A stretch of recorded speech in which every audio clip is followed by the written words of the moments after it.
Lion had a near-death experience at 26. His aggressor shot at him 4 times and hit him twice in the head. How did Lion connect with his aggressor to convince him not to kill him? Lion will discuss how this experience has totally transformed his coaching approach to a much deeper level. Welcome to the Excellent Executive Coaching Podcast. I'm your host, Dr. Katrina Berus, and today we have Lion Goodman. Lion, welcome. Thank you, Katrina. It's so great to be here with you. Well, I'm really looking forward to our interview because you're an executive coach and also you have the clear belief method and you're training coaches for, that's just it, also how to use their beliefs to transform. Okay, so I will ask you, how did you come to focus on beliefs as the core of your transformational coaching method? It's a great long story. When I was a child, I knew there was something wrong with me. I didn't know what it was, so I was really curious to try to figure out why I was different. And I began observing other people and trying to learn about myself, learn about psychology. I was reading about psychology when I was in elementary school, and then in middle school, I got interested in extrasensory perception. But Lion, why were you different? In what way were you different? Well, I was very awkward and I was not socially comfortable. That's a good way to say it. I didn't know how to be a friend or have friends or make friends. And so I was alone. I was very isolated and alone. At least that's the way I felt inside. And I saw all these other kids and they seemed normal to me. And I wanted to be normal like they were. And fortunately, after all these decades of inner development, I never became normal. And what does normal mean? Does it mean to be socially adept and have friends and integrate into a social community? Well, yes, it means that you're the same as others. And I've never been the same, and I never want to be the same as others. I want to be myself, and I encourage other people to be themselves fully and completely. And we have so many social beliefs and patterns and mores that we try to fit into. We want to be liked, and we want to be accepted, and we want to be part of a group. And those are great things. We are social creatures, so we need those things. But if you do that only, then you miss out on being your full self, your complete self, your whole self that allows you to be unique and different, because we're all unique as well. So you had a near-death experience at age 26. How did that affect your view of yourself and the world? Do you think that had anything to do with it? It had quite a lot to do with my passion, which is to understand consciousness and who we are and what we're doing here. I had studied consciousness and spirituality and psychology and sciences in school. In fact, I graduated with a degree in consciousness studies. It was one of the first degrees granted in that field at the University of Colorado. But nobody was hiring people with consciousness degrees at the time. So I took a job as a traveling salesman. Strange thing to do, but but I did. And I drove around the Southwest United States for about a year and a half. And then because I was a good Samaritan, I would stop and help people whose cars had broken down. And in this one case, I was driving from Las Vegas to LA. And in the middle of the Mojave Desert, there was a guy whose car had broken down, and I offered him a ride. And he ended up traveling with me for 3 days. I grew to trust him, sent him on errands with the van and to help me with my selling of my wares. And the third night out, he pulled out a gun and shot me 4 times in the head. Oh my God. Yeah, that's what I said. And I thought I was going to die because I couldn't defend myself. He was 11 feet away with his arm propped up. And so I knew I was going to die. So I got in touch with Source. I said, okay, well, if this is my time, it's my time. I didn't, it's like I couldn't do anything about it. So by connecting with Source, I was filled with this golden light. That's the only way I can describe it. And I ended up out of my body looking down at the van and this little scene that was going on. And the big belief that changed is, oh, I'm not my body. I was outside my body and looking at the scene. And so that ability to be in love, in light, in relaxation actually saved my life. And we ended up talking for 8 hours after the incident. and finally let each other go. There's a step that you missed. So you're seeing your body, you're outside of your body, you see the fellow that shot you. And Yes. so how did that save you? Right. First, I was so relaxed because I was in this light love place that when the fourth bullet hit me, it pushed my head to the side. And later I found out that it had glanced off my skull. So if I had had any anger or upset or resistance, it probably would have blown the top of my skull off. But because I was so relaxed, the bullet just pushed my head over and the bullet glanced off my skull. So how did you come to the next phase that you felt at peace and you each one let each other go? Well, that was a very long conversation. And what I realized is that he was operating out of his own belief systems. He had grown up in poverty, had found criminality as the only way he could survive. And I was kind of this hippie salesman who had gone to college, and I was operating out of my beliefs. And we were really both the same. There wasn't much difference other than our beliefs. And so when I began talking with him, I was really trying to understand him. And I felt like if I could keep him talking, he wouldn't shoot me again. And it turned out that that care that I was expressing shifted him into care.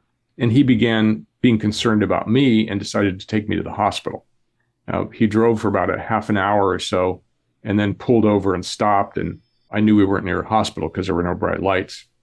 And he came over to me and he sat down and with a gun in his hand, he said, I can't take you to the hospital. I have to kill you. And I said, oh, why is that? And he said, because if I take you to the hospital, they'll put me back in jail. I can't go back to jail. And I suddenly realized, oh, this is not just a crazy person with a gun. It's an ex-con with a gun. It kind of elevated the seriousness of the incident. And so I thought, well, maybe there's another way. So we began talking and negotiating about how to let each other go. And that process took another 4 hours or so until we came to a conclusion and let each other go. And I took myself to the hospital and the doctor said, you're a lucky man. And I said, yeah, really, I'm a blessed man. I was not just luck. So you went out of your body, but you weren't dead. Correct. I was out of my body consciously preparing for death. I knew I was going to be leaving my body. So I thought, well, why not check out early? And so that's really what saved me. So you relaxed, and of course he didn't kill you, but you had how many shots, and you were still negotiating with him? So yeah, he shot 4 times, and the first and the fourth bullets hit me, and both of them glanced off my skull. And the second and third bullets missed me by fractions of an inch. And what did you say? What gave you the insight to negotiate with him before he wanted to kill you? Well, first of all, I didn't really want to die. That was not on my agenda for that year of my life. I was 26 years old. So I thought if I could just keep him talking, he wouldn't shoot me again. And so I became really interested in him. It wasn't about me anymore. It was about him. I was caring about him and wanted to understand why he did what he did, why he chose that particular action after I was nice to him. And he kept saying it. I don't know why you didn't die, man. I shot you 4 times. And when I asked, why did you finally decide to do it? He said, because the stuff was worth it. And I looked around my van at the things I was carrying, and I thought, well, maybe he could fence this stuff for $5,000 or so, the van and all of its contents. So I realized that was what my life was worth at that moment. It was $5,000. And that was quite a shock. I thought I was worth a lot more than that. So it was this caring about him and caring about myself at the same time that was the key to this incident and the key to survival, that by approaching him with forgiveness and love, he transformed. So we were both transformed by this experience. How did you demonstrate? Can you put us back in the scene a little bit? What was the dialogue? Sure. It's an 8-hour dialogue, so I need to find the right synthesis for you. Here's one interesting item. So I asked him about his background. I wanted to understand who he was. How did he get to this place where he was shooting a person that was being nice to him? I got him to tell me his history. And he had been abused as a kid by a drunken father and grew up in poverty and was rejected by friends and ended up getting into drugs and then selling drugs. And so I was just having him tell his tale. And I think that's really important, that when we ask people about their stories, when we're interested in them, we're not trying to be interesting, we're interested in them, they open up. And that opening up is the key to intimacy, and it's the key to connection. And so I just kept him talking. I kept him talking about himself. And I didn't spend a lot of time lecturing him or telling him what was so. I really wanted to know him. And I wanted to know my killer. Why did he decide to do that? When did he decide to do that? He told me that he had pulled out the gun many times during the 3 days to kill me, but I kept being nice to him, and so he couldn't do it. But then he finally decided to do it when he decided the stuff was worth it. So this is a great lesson for me as well. I mean, I was being transformed at the same time he was. And at one point he held the gun out to me and he said, "What would you do if I handed you this gun?" And I said, "I'd throw it out in the water there." We were standing next to a body of water. And he said, "You wouldn't shoot me? You wouldn't try to kill me?" And I said, "No, why should I do that? We both have our lives. We're both okay." And he looked at me and he said, "Man, you are the weirdest person I've ever met." And I knew I was probably the weirdest person he'd ever meet. So that was the kind of relationship we were building. I mean, we'd built a relationship based on trust and errands, and he was kind of my little errand boy, right? But now suddenly he was a human being, and he was being seen as a human being, not just a criminal, not just, a drug dealer, not just something else. So it's this ability to see into the other person and see them in their fullness that's key to all relationships, whether it's a coaching relationship or a marriage or relationship with your kids. This ability to open your heart and to see with your heart and to see them as in their fullness, in their complexity and their uniqueness, that's really key to thriving in life. So I'm going to ask you one more question on this before we transition to coaching and how this has affected your coaching. So he says he's got to kill you, otherwise he's going back to prison. What's the dialogue there? Well, it went on for hours. Essentially, I was trying to come up with other solutions. Like, well, you could take me to the hospital and I won't turn you in. No, man, I can't trust you. Okay, well. So he had a trust issue, obviously. Right. You could drop me off at the hospital. No, man, they'll find me and they'll put me back in jail. So we talked more and came up with different solutions. And everyone I suggested, he had a counter to it. Couldn't trust me. And so finally I realized, okay, we're kind of at a standstill here. What could we mutually agree to that would be acceptable to both of us? And I realized that in my interest, in the interest of other people, I didn't want him doing that to anyone else, but I could feel his transformation and he really didn't want to kill me. So I said, all right, let's make a deal. I promise that I won't turn you in. And you promise that you'll never do anything like this again. And he thought for a moment and he said, okay. So this was the mutuality of the agreement. It's like it worked for him. I found something that would work for him. He had to trust me at that point, but we made an agreement and we shook on it. And then he drove to a place that he knew. He got out of the car with his stuff. I got out of the car with him. I shook his hand, walked back to the van, and drove myself to the hospital. So it was really a negotiation for mutual benefit and mutual release. So he didn't take your van? No, he didn't. I did give him what money I had and some jewelry he could pawn. And, I gave him the gift of taking the next step for his own life. So what would you say was the key element that shifted his mindset? Care. Like I was caring about him, not just about myself. And I think that's a key element in all relationships. We all want to feel cared for. And when we're with someone who cares for us, we know it. We can feel it. We can see it. It's in our bones. It's in our muscles. We can feel it with our heart. And the problem with business is that we eliminate the heart base of the relationships. The relationships are now based on money or based on power. And we lose the real relationship basis of care. And so that's when I'm counseling executives.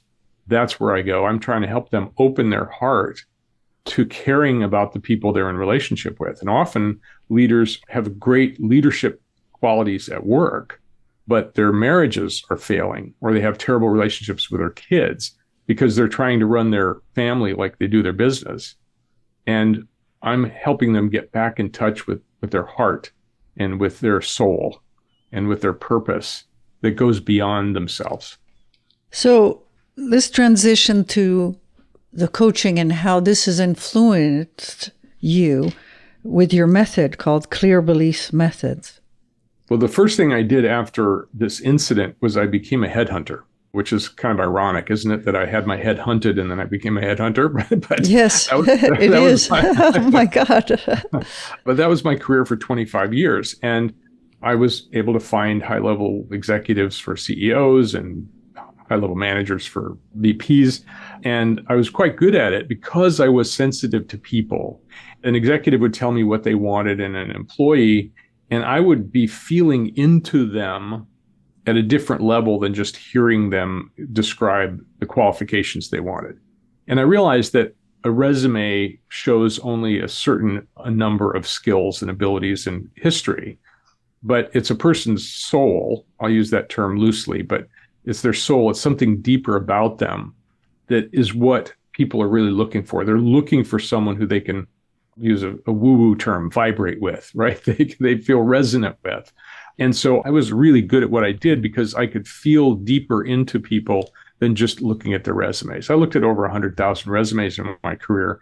And what I noticed is that they all had the same objective. It was always in different words, but everybody wanted more money and more fun. So more money and more fun. Okay. Yeah, that's what everybody wanted. They wanted more relationship. They wanted more love, So I was looking for people who felt like a match at a deeper level than just the resume. And often my people were hired because of that rather than their skill level. So I know it's difficult, but like you're talking about vibration resonating at the same level. So for the coaches that are listening, what would be the state they need to be in, or how could you help them understand how to resonate with their clients and their corporations or other executive headhunters? This is actually part of my training, the Clear Beliefs Coach training. We teach people how to find that ability to see beyond the person's resume or see beyond their problem at the moment or their issue at the moment. We have a process called the appreciation process and felt experience, where we use attention in a very specific way that gives the other person the sense that they are being held and heard at a deeper level than just standard hearing. It's a very particular way to use attention with appreciation that creates a state in which the person feels held and can relax. And when they feel held and can relax, then they open more. Can you give us an example? Well, first of all, this is a very interesting technique because you don't say or do anything. It's purely an attention exercise, and I'll explain how it works. What you do is you use your attention in a very particular way by focusing all your attention on the other person with appreciation, and you're splitting your attention in two parts. One is you're appreciating the being that they are, the unique being, the soul that they are. And in the other part of your attention, you're appreciating their creation. So you're seeing a god or goddess in their universe, and they are an incredible being, and they also have this creation. Now, often the creation is really uncomfortable, crappy, or it's a problem or issue, and they're telling you all the problems with it. But if you appreciate the problem that they've created as a piece of art, it looks like if an artist friend says, hey, look at this great art piece I made, and you inside you're going, oh my God, I'd never have that on my wall. But you could say, wow, that's some piece of art. I can really see how your creative ability came out in that. So we actually have a very specific practice for this, but that's the secret sauce of that particular process that we use, which is to appreciate the person and whatever they are creating as a creation. When you do that, the person actually feels appreciated, and all of us want that. Every baby wants to be looked at, seen, held, and loved and appreciated for who they are. That's a hunger that we all have. So when you give that to a person, when you give your full attention to a person using that technique, they simply feel held. And sometimes they'll transform right in front of your eyes, again, without your doing or saying anything.